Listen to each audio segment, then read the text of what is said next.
Nous dit, bon Dieu, merci pour grâce à privilège et accordé-nous encore à cela pour nous capables effectivement faire partie déjà du royaume ici-bas et d'avoir l'assurance d'être dans la maison paternelle au jour qu'il est réservé pour cela. Et c'est grâce à ça que nous gagnons chaque qui là, qui sur plateforme là, que bon Dieu va nous privilèges pour nous capables de participer. Et nous voulons dire merci chaque jour pour cette grâce, pour ce privilège. Il n'a pas choisi, mais c'est lui qui choisit de faire nous grâce. Et à la méditation, nous apportons son texte que nous voyons déjà. Et nous avons l'autre méditation sur lui encore, et nous avons bon Dieu va nous privilèges pour nous faire. C'est toujours dans Luc chapitre 15. Et nous allons lire ensemble Luc chapitre 15, les versets qui nous intéressent, c'est du verset 17 au verset 20a. Et pour mettre en contexte, on n'a pas lu effectivement la partie du verset 11 pour nous capables partie méditation nous pour assurer. Luc chapitre 15, on a pris à partir du verset 11 jusqu'au verset 20a. C'est la parabole du fils perdu. Peut-être que nous commençons à méditer sur lui, et puis notre méditation encore sur lui, mais à soit la partie avant l'autre. Il commençait comme ça, verset 11. Il dit encore, un homme avait deux fils. Le plus jeune dit à son père, mon père, donne-moi la part de bien qui doit me revenir. Et le père leur partagea son bien. Peu de jours après, le plus jeune fils, ayant tout ramassé, partit pour un pays éloigné où il dissipa son bien en vivant dans la débauche. Lorsqu'il eut tout dépensé, une grande famine survint dans ce pays et il commença à se trouver dans le besoin. Il alla se mettre au service d'un des habitants du pays qu'il envoya dans des champs garder les pourceaux. Il aurait bien voulu se rassasier des carouges que mangeaient les pourceaux, mais personne ne lui en donnait. Le verset qui nous intéresse en particulier, étant entré en lui-même, il dit, combien d'ouvriers chez mon père ont du pain en abondance, et moi, ici, je meurs de faim. Je me lèverai, j'irai vers mon père, et je lui dirai, mon père, j'ai péché contre le ciel et contre toi. Je ne suis plus digne d'être appelé ton fils. Traite-moi comme l'un de tes ouvriers. Et il se leva et alla vers son père. Parole du Seigneur. Et ce texte-là nous entendons en pile prédication sur lui déjà. C'est pas une prédication manquée, mais c'est seulement ça que ça nous les méditations. Nous allons méditer ensemble quelques points, quelques passages dans les verset pour qu'effectivement nous sommes capables d'enrichir connaissance nous de la parole, car plus nous connaissons la parole, plus nous discernons, plus nous connaissons la parole, plus nous servons Dieu, plus nous connaissons la parole, plus nous prions mieux, plus nous connaissons la parole, plus nous sommes capables de passer du temps avec Dieu dans sa parole. Nous citons méditation à cela, une vraie repentance par une mauvaise expérience. Je reprends une vraie repentance par une mauvaise expérience. Et c'est effectivement à partir de l'expérience que le Fils perdu a vécu, effectivement, qui va mener à cette vraie repentance. Si nous parlons de vraie repentance, ça veut dire qu'il y a certains moments, il y a de fausses repentances. Il y a de fausses repentances dépendamment des situations qu'on va vivre là. Mais ça, dans le cas de cet enfant, de l'enfant, du fils perdu, nous rendre nous compte qu'effectivement, il était vrai, il était vivre une vraie repentance parce qu'il t'a vivre il était vivre, il était expérimenté effectivement une mauvaise expérience de par son choix. Et, et pour nous capables de mettre nous en contexte, effectivement, on apprend nous compte que parabole ça, les textes ça sont paraboles que Jésus-Christ baille. Une parabole que il baille avec une progression. Là, nous considérer deux premières paraboles dans le chapitre 15. Jésus-Christ d'abord baille parabole sur la brebis perdue. Et chapitre 15 à partir du verset 1er jusqu'au verset 7. Ensuite, il y a une deuxième parabole sur le drachme perdu. Et pour enfin arriver à parabole sur le fils perdu. Remarquez bien au début de chapitre 5, c'est parabole partie d'abord d'une brebis qui n'est pas un humain, qui sont brebis, qui sont images de Christ, qui pour toujours mener à la repentance, toujours pour montrer qu'effectivement, après, dans les sept là, pour dire de même, je vous le dis, il y aura plus de joie dans le ciel pour un seul pécheur qui se répand que pour 99 juste qui n'ont pas besoin de repentance parce que tu as parlé de un berger qui perd un brebis, qui est allé chercher les jeunes qui gens cœur content, donc c'est ça. Ensuite, il va pour le drachme perdu, que une femme qui a 10 drachmes, il perd du une, et puis l'aile jeune les amis, effectivement, pour venir fêter avec lui, parce qu'il dit de même, à partir du verset 9, il dit, lorsqu'elle l'a retrouvé, elle appelle ses amis et ses voisines et dit, réjouissez-vous avec moi, car j'ai trouvé la drachme que j'avais perdue. Et Jésus conclut encore, vous dit, de même, je vous le dis, il y a de la joie devant les anges de Dieu pour un seul pécheur qui se repent. Donc, nous parlons remarquer effectivement et une progression qui fait dans deux paraboles. Ça, nous avons dit d'abord, Jésus-Christ fait un animal, une brebis, ensuite un objet, drachme. Maintenant, pour lui passer au niveau supérieur en présentant la parabole du Fils perdu.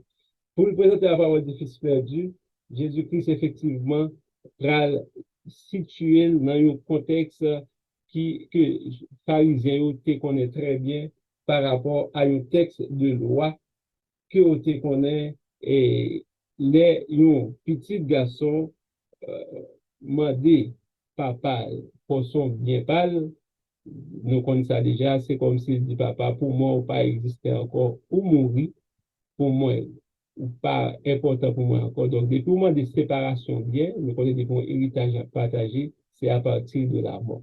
Donc, si l'enfant décide de demander partie de bien qui lui revient à lui maintenant, c'est que dit papa, pour moi, ou pas exister encore. Donc, et nous, ouais, déjà, pour une fois, ça, c'est quoi Moïse avait ordonné comme loi par rapport à ce texte-là pour comprendre toute l'ampleur de ce texte. Et dans Deutéronome, chapitre 21, Deutéronome, chapitre 21, à partir du verset 11, à partir du verset 18, et il dit, il est un fils rebelle, ça pour nous faire avec lui. Et donc, il dit, si un homme a un fils indocile et rebelle, n'écoutant ni la voix de son père, ni la voix de sa mère, et ne leur obéissant, même pas après qu'ils l'ont châtié, le père et la mère le prendront et l'amèneront vers les anciens de sa ville et à la porte du lieu qu'il habite. Ils diront aux anciens de sa ville, voici notre fils qui est indocile et rebelle, qui n'écoute pas notre voix et qui se livre à des excès et à l'ivrognerie. Et tous les hommes de sa ville le lapideront et il mourra. Tu ôteras ainsi le mal du milieu de toi, afin que tout Israël entende et craigne.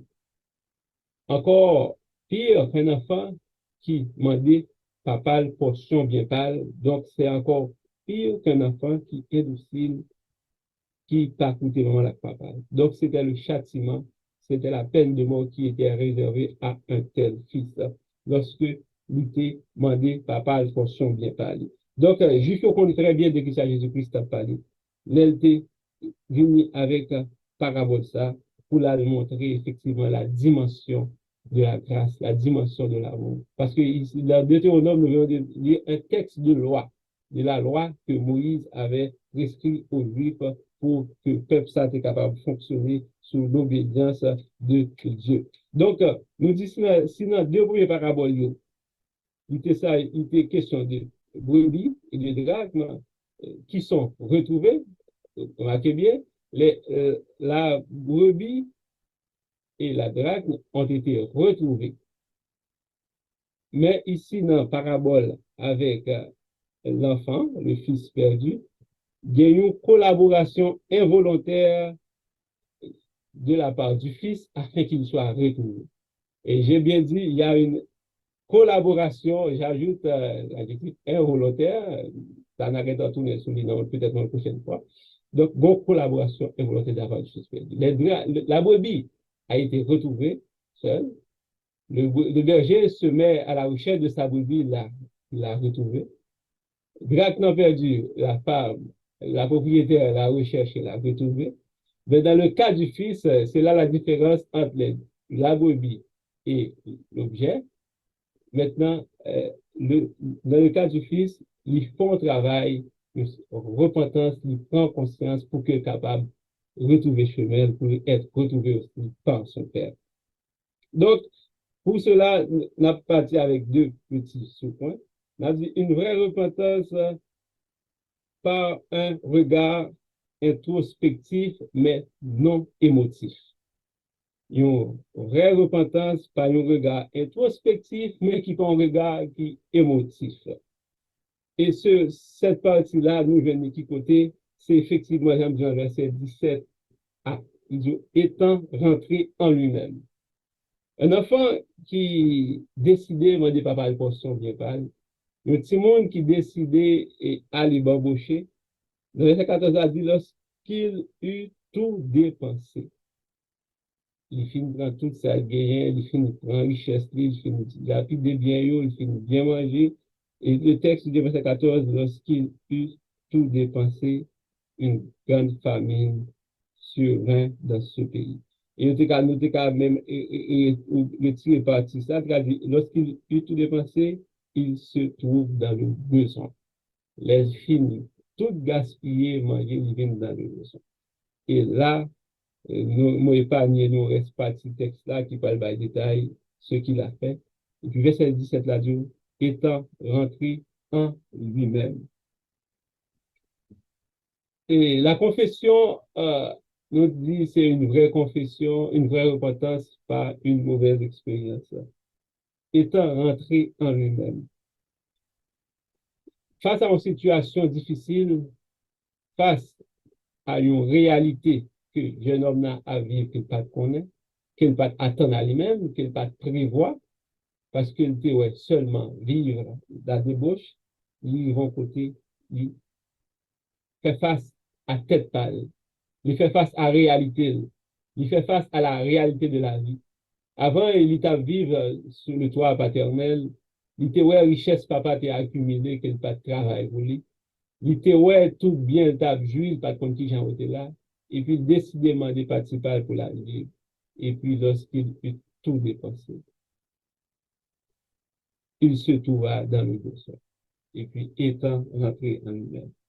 Entrer dans soi, faire un regard introspectif dans la vie, ça m'a dit effectivement pour faire face à certaines situations. Aussi longtemps que nous vivons dans la vie chrétienne, nous fonctionnons bien, tout va bien pour nous à l'église, nous lever dans l'église ou bien nous, tout va très bien, ça va bien dans notre travail, nous parlons, tout marche bien dans notre famille, etc. Des fois, nous ne mettre en compte, tenir compte de notre relation avec Dieu parce que tout va bien, ça va bien, tout va bien pour nous, donc c'est correct. Et même lorsque nous avons commis un acte contre Dieu, nous péchons, puis par exemple, tout va continuer à aller sur les roulettes, même prière de confession, nous n'avons pas aucun poids parce que nous juste prions comme de manière routinière, parce que nous pouvons faire face à certaines adversités, réalités, pour nous rendre compte que nous devons retourner la caille de Dieu. Par contre, là, pour entrer dans nous-mêmes, il faut d'abord connaître le moment difficile. C'est un acte de repentance qui m'a dit pour connaître à qui est son affaire, comme papa, comme père, et situation qu'en face soi, qui est ce monde qui est capable d'aider à sortir là-dedans. Et le texte dit, l'enfant étant rentré dans lui-même, il dit, il a repassé ça qu'il est capable. Il fait ce regard introspectif par rapport à tout ça, il dépend de tout bien. Dans la Bible, nous jouons un serviteur qui sont modèles par rapport à la repentance et la confession. Et il va s'en dire tout le monde quand il a parlé de David. David, c'est un serviteur. Et si vous ouvrez la Bible, vous regardez, je m'a préparé le texte à me quand le texte biblique, pire la majorité des fois dans le texte biblique, c'était un homme qui toujours reconnaît péché. Il était toujours dans repentance face à Dieu. Et chaque fois, il y a un bagage qui n'est pas bon, il est allé vers Dieu. Nous comptons dans 2 Samuel 12, 13, et Nathan, David, j'ai péché contre l'Éternel. De Samuel 24, verset 10. Et après, pour le dénombrement, David répétait, dit, j'ai commis un grand péché en faisant cela. Dans le psaume 32, verset 5, il dit, je t'ai fait connaître mon péché, je n'ai pas caché mon iniquité. Je dis, j'avouerai mes transgressions à l'Éternel. Donc, c'est quelqu'un qui a toujours fait ce regard-là. J'ai péché, j'ai fait ci, j'ai fait ça. David n'a jamais pris le temps jusqu'à les attend fin de dire, c'est toi le roi. Il n'a pas tout de suite renvoyé Bala, ni sur Bathsheba, ni sur l'autre personne, ni sur, pour qu'il, non, automatiquement, il a accepté, charge, il a accepté quoi. C'est ça rentrer dans nous-mêmes. Ou vient faire réalité, alors on fasse réalité, à face poids sous dos là, ou rendre compte que le poids te revient. C'est moi le coupable, c'est moi qui porte poids ça sous de moi, c'est moi qui cause, c'est moi-même qui pour faire regard ça, et moi qui jeter regard ça à l'intérieur de moi-même. C'est ce qui est arrivé à ce jeune homme-là. Il rentre en lui-même. Parce que il n'est pas jamais capable de faire regard ça pour aller chercher qu'on est établi s'il pas trouvé dans une situation difficile. Et dans texte dans Jérémie, que Esaïe, que j'aurais cité dans la Bible, et quand Jésus-Christ dit, l'Éternel dit, brame pas trop courte, vous aurez même pas trop dit pour me tendre nous, mais ce sont vos péchés qui mettaient en séparation entre moi-même avec lui. Il faut toujours situer ce texte-là dans un contexte légaliste, bien entendu, parce que c'était dans un moment où certaines délivrances de la part de Dieu à ce peuple-là étaient conditionnelles. Et en parenthèse, la loi que Dieu a fait avec Abraham, c'est une alliance inconditionnelle. Mais par contre, l'alliance avec Moïse, c'était une alliance conditionnelle. Sur le Deutéronome, il y a, si vous faites ça, voici ça qu'a privé. Et ça fait une fois, il faut éviter pour ne pas chercher certaines bénédictions qui associées à Deutéronome pour n'associer la tête par nous, parce qu'il part pour nous, parce que c'était une alliance conditionnelle par rapport à certaines bénédictions que Dieu avait promis à Israël par rapport à leur marche avec lui. Donc, dans ce même cas que Isaïe dit, si j'aurais mon Dieu pas ton mais c'est péché. Les bagailles détourner de eux-mêmes d'après Simba agit. Donc, dans ce cas-là, c'est le jeune homme dans la parabole qui est effectivement arrivé face à une situation instable, jouit des biens, il pas connaît qui j'ai été là. Mais maintenant, il est privé de tous ces biens-là. Il finit de vivre des biens, ils vont côté. Faut qu'il fait auto-examiner ça. Faut qu'il rentre dans lui-même pour rendre compte, effectivement, dans l'état où je me trouve. Si je arrive à côté, je voulais manger, je voulais même manger, ma baille, cochon, je me garder, je dois manger. Situation ça, c'est pas papa qui mettait là-dedans. Situation ça, c'est pas frère qui poussé là-dedans. Situation ça, c'est pas ouvrier qui papa nous qui là-dedans. C'est moi-même qui mettais dans la situation ça. Donc c'est ça des fois qui manquait à nous qui sommes enfants de Dieu. Là, nos situations, nous toujours accusés, c'est X, c'est Y, c'est frère un tel, c'est boss-là, c'est tel qui fait la situation. Ça. Nous pas jamais prendre le temps pour nous regarder qui ça nous-mêmes, qui part de responsabilité par nous. Est-ce que nous pas parler trop? Est-ce que nous pas faire des bagages, nous pas rentrer, nous pas supposer rentrer? Est-ce que nous regardons, nous pas toujours, nous toujours, en pile fois, nous oublier que nous n'avons pas de responsabilité face à certaines choses pour nous capables effectivement de tourner. Ce regard introspectif est nécessaire pour tout chrétien qui veut effectivement pour Dieu une bonne récompense. Le regard introspectif, ça, il occasionne les gens de dire pas malheur, monsieur t'a vivre. Malheur que la vivre. La misère que monsieur t'a trouvé. Le malheur, il faut côté de la famille. Nos misères avec une privation, il trouve dans le besoin. Il trouve dans le besoin. Et regarde ça provoqué aussi par une faim, par la faim, M. Gangou. Donc, il n'y a pas de choix pour faire examiner ça. Parce qu'il va de l'autre côté pour là, il va de l'autre choix, il va de l'autre côté pour là encore. Parce que si vous regardez, si vous avez un job, vous regardez mon cochon pour vous, vous regardez le cochon en grand goût, ou pas de manger. Ça dit, il faut tant de salaire. Manger cochon, pas manger pour pas de manger. Il faut tant de payer. pour capable manger. Et monsieur Gangou. Donc, il est obligé de rentrer dans lui-même. Nous, regarde ça, il est obligé de voyer parce que ce regard lui rappelle, ce regard introspectif nous dit, lui rappelle, ce garçon, son identité. Il est fils de la maison. Étant rentré en lui-même, il est entré dans lui-même, il a fait examen conscience. Il vient rappeler l'identité. Misère, souffrance, malheur, calamité, les nous fait face à eux-mêmes au lieu de chercher ailleurs. Allons vers le Père avec notre identité de fils et de fille.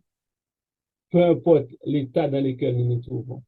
Et j'aimerais tout à l'heure par rapport à le texte d'Ésaïe, et ce texte-là, cette parabole-là que Christ a utilisé, il est en contradiction, ils sont en contraste par rapport à texte nous sorti en Deutéronome. Donc, ça fait face à la loi de Moïse. Il méritait la mort. Le jeune homme méritait automatiquement la lapidation. C'est la dimension de la grâce de Dieu par rapport à nos péchés.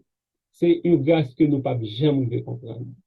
C'est ça que moi, je dis tout à l'heure, une collaboration involontaire. Donc, un texte que nous thèmes que nous allons tourner sur notre prochaine fois. Donc, le fait que ces petits, il est vrai, ils font acte malhonnête. Il est vraiment des papas bien pas, mais il reste l'enfant du Père. Aussi longtemps que la vie, il était petit papa. Il n'a pas perdu d'identité.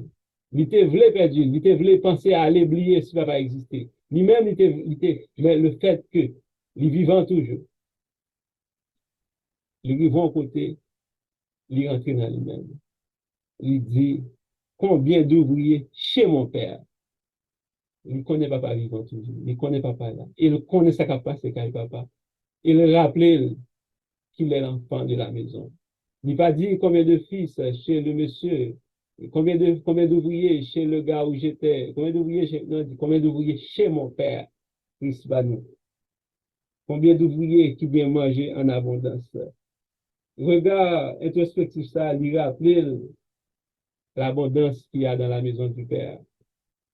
Donc, vraie repentance, car jeune garçon, il connaît papa, toujours été papa. Ça veut dire, frère Maxime, peu importe la dimension péché que nous avons commettre, peu importe côté que nous avons pensé nous arriver, nous aller, aussi longtemps que nous rappelons, nous camper, nous saisir tête, nous connaissons qui identité nous avons Dieu. Parce que Christ, mon Dieu, va sauver au pour perdu. Ça, selon ça, puis mon Dieu fait nous comprendre. Dieu ne vous a pas sauvé pour se perdre. Dieu ne nous a pas sauvés pour nous perdre. Il nous a sauvés pour la vie éternelle. C'est cette dimension de grâce que, en plus, on doit comprendre qu'il fait au fond qu'on a perdu salut. Si vous êtes perdu, vous avez perdu seulement si c'est vous qui chercher. Si c'est vous qui derrière lui, vous avez rejeté parce que si vous n'avez pas quelqu'un beau là-dedans.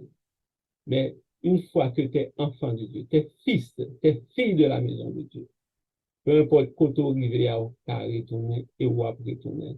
Parce que vous arrivez dans le carrefour, vous manquer manger, vous arrivez dans le carrefour, vous avez goût, vous arrivez dans le carrefour, vous avez une situation où vous tourner, vous faire comme cet enfant. C'est pour ça que Christ a donné cette parabole. Une parabole qui est en contradiction avec le texte de la loi de Moïse, qui t'a demandé pour te mourir. Tout comme la loi t'a condamné, nous ne pas de supposer que la vie. Avec la loi, personne ne pouvait être sauvé. Et même Abraham sauvé par grâce.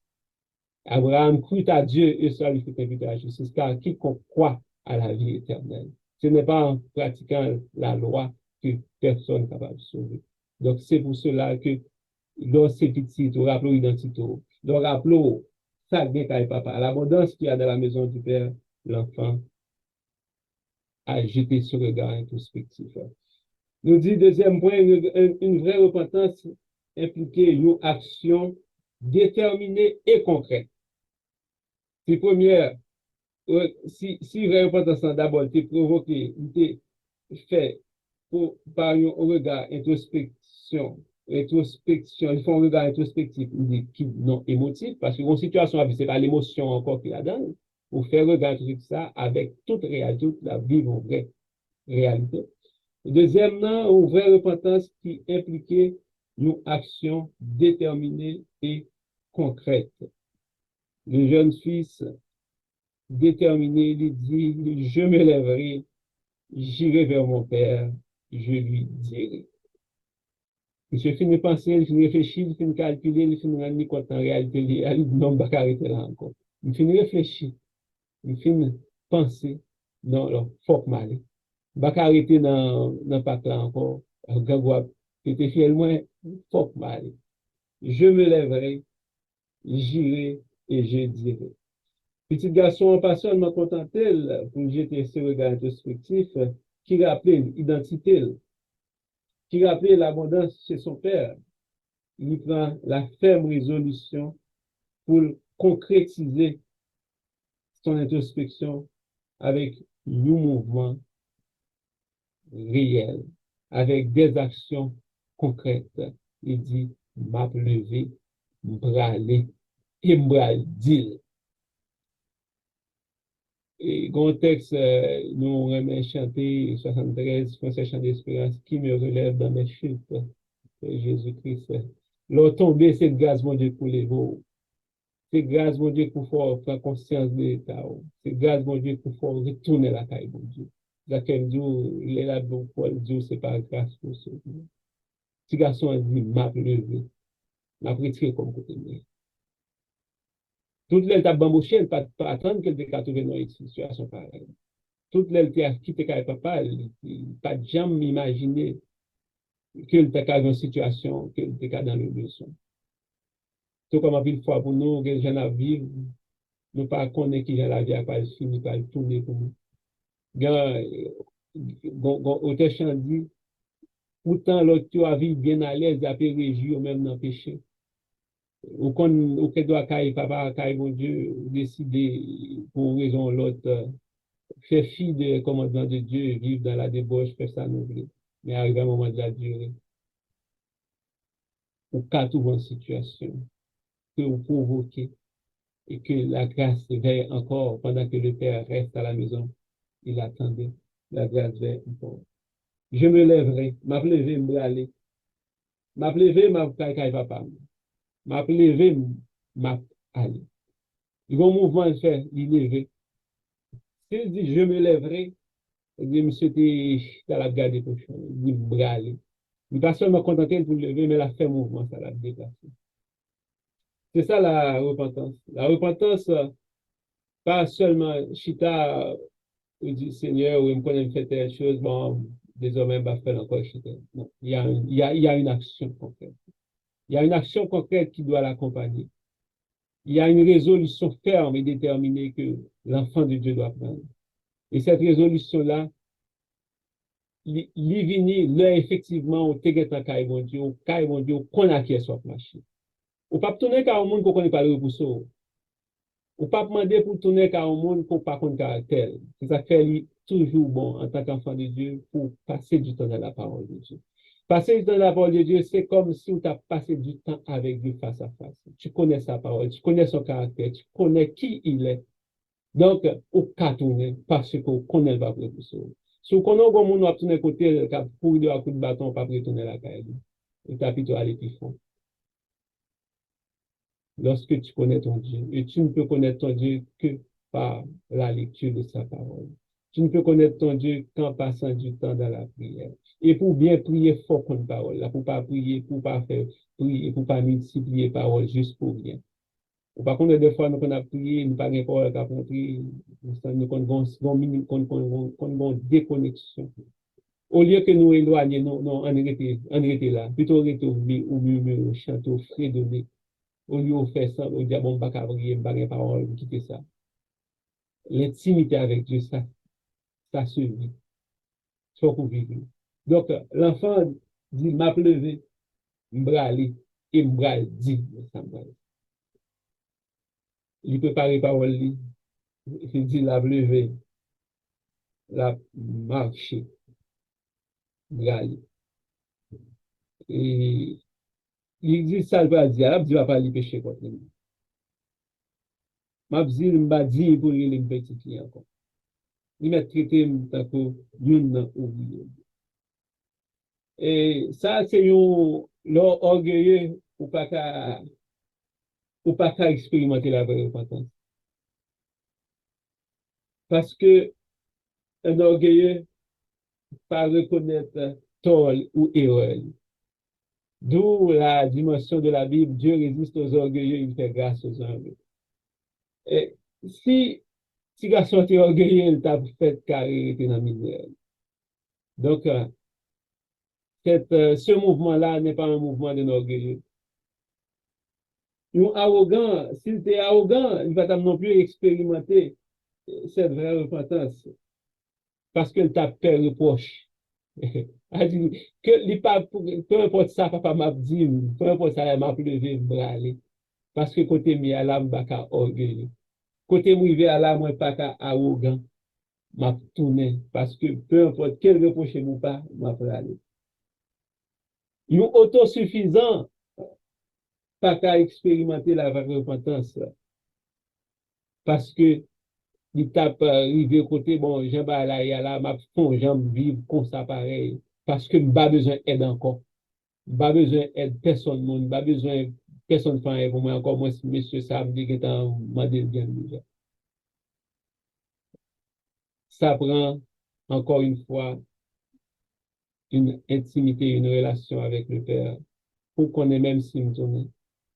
Même si je me senti honneur, moi, t'as passé en papier, mais je sais devant le Père, ça va pas me déranger. Même s'il t'a fait me reproche, c'est pas grave, parce que je suis pas un arrogant. Et je ne choix pas aller parce que je ne vais tout le bagage, car papa me gagne en abondance. Je me lèverai, j'irai vers mon Père et je lui dirai. Verset 19, je ne suis plus digne d'être appelé ton fils, traite-moi comme l'un de tes ouvriers. Et le verset 20, côté il dit, il se leva et alla avec son père. Il résolut à lui-même, il est entré dans lui-même, il vit situation, il paraît là-dedans, il connaît le caractère papa, il dit, m'a levé, m'a pris dans la situation, m'a levé, m'a allé et m'a dit. Effectivement, le fait que ce garçon connaît l'identité, il y allait. Une petite qui peut reconnaître comme enfant, qui peut reconnaître comme papa, comme petite de la maison, il pas jamais, il pas jamais vaincre peur ça. Il pas jamais quitter lui, tourner avec papa. Mais il t'a prêté dans orgueil, il t'a prêté dans arrogance, il t'a prêté dans autosuffisance, il pas t'a tourner. Mais lui-même, le fait que le jeune homme connaît son identité, il connaît papa, il était papa. Il connaît quelque chose sacrifié, papa, il était papa. Il vainc l'orgueil, il vainc l'arrogance, il vainc l'autosuffisance. Il dit m'a tourné. Parce qu'il connaît la maison du Père et sa maison aussi longtemps que le Père l'aime. Il reste l'enfant du Père. Aussi longtemps que papa a l'amour pour lui, il était petit papa. D'ailleurs, il n'a pas été chassé de la maison. Papa va courir derrière dans là. C'est lui qui a décidé d'aller. Papa va courir derrière, il te dit, mettons dehors la caille moi. C'est lui qui voulait aller. Donc, un père qui n'a pas chassé son fils, un père qui ne t'a pas mis dehors, va toujours t'attendre parce qu'il connaît où retourner. Il connaît son petit, il connaît son témoignage parce qu'il travaille pour nous pas de gagner. Il connaît son témoignage pour bien ou quand il a fini parce que c'est lui qui travaille pour te faire. Pour te gagner, c'est pas comme ça de tomber du ciel. C'est le travail qui aime bien. Donc, frère Axel, porte caille, bon Dieu, pas jamais fermer vos petits. Depuis où tu es accepté recevoir le salut de Dieu, Christ, bon Dieu sauvé, pas un yon qu'a fait pour retour la porte caille, bon Dieu. La brebis était perdue, elle a été retrouvée, sans que la brebis n'avait rien à faire. La drachme n'a été perdue, elle a été retrouvée. Le fils avait laissé la maison. Le fils a voulu laisser la maison pour aller jouir de la vie, bambocher. Mais ils vont côté bamboche là, quand fini. Ils rentrent dans lui-même. Ils font acte de repentance. Qui motivés par une famille. Ils rentrent dans lui-même. Ils font un regard introspectif. Mais qui pas basé sur l'émotion. Ils tournent quand papa. Ils font un mouvement. M'a levé, bralé et m'a dit. Il y allait le faire. Et retourner quand papa. Le père l'attendait. Prochain message là, n'a fini, n'a continué avec lui. M'a terminé pour me dire non, Dieu ne nous a pas sauvés pour nos pères. Bon Dieu pas sauvé nous pour le perdre. Nous ne sommes jamais allés trop loin pour nous pas retourner. Pas quitter personne, monde faut qu'on ait niveau arrivé, on pas qu'à tourner encore. Pas quitter Satan murmurer dans les oreilles, sans commettre là, ça, pas de place pour qu'il Dieu encore. Tu es l'enfant de la maison. Tu es le fils de la maison. Tu es fille de la maison de Dieu. La porte de Dieu est grande ouverte. Ta place est là. D'ailleurs, pas de monde qui t'apprend, elle est à toi. Tu es fils, tu es fille de la maison. Ton père t'aime. Ton Dieu t'aime. Même gens, nous-mêmes qui humains, nous-mêmes qui humains sur la terre, nous-mêmes qui sommes des pères et des mères, quelle que soit sa petite ou ta force, ta Dieu, il ne peut jamais pas petit tout. Il a dit à bouche, il était petit tout. Si nous-mêmes, méchants que nous sommes, nous savons manifester de l'amour pour nos enfants malgré leur ingratitude, malgré leur comportement, nos entraillements en particulier à arracher les petits qui avaient une situation. Alors que l'autre monde a bossé, gang, l'autre a dit, toi, tu vois, ton fils, ta fille. Si nous, méchants que nous sommes, nous pouvons avoir ce comportement-là. Petit, nous ne pouvons pas quitter le manger dans la fatra, quitter le dormir dehors, quitter le vivre mal. Peu importe ça, tu as fait, nous. À combien plus forte raison. Dieu qui a donné son fils Jésus-Christ à la croix pour nous autres. Pensez qu'au bon côté, tu as arrivé, sous tes temps qu'on est entré dans la là, pour aller pour pas tourner encore. Satan a toujours dit, oh non, c'est trop loin. Ou c'est trop loin, pas bien inquiéter, pas bien prier encore. Il n'y a pas de place pour toi. Ou pensez, bon Dieu, pas le temps d'eau, ou pensez qu'il y a place parce que Satan pas connaît relation avec Dieu. Il essaie, il rôde, la rôder, la cherche en tout pour le connaître ça qui a passé. La essaie de murmurer des choses dans les oreilles. Mais toi qui connais ton Père, connais le caractère de ton Dieu, reviens. Reviens. Il t'attend les bras ouverts. On continue la prochaine fois que mon Dieu bénisse.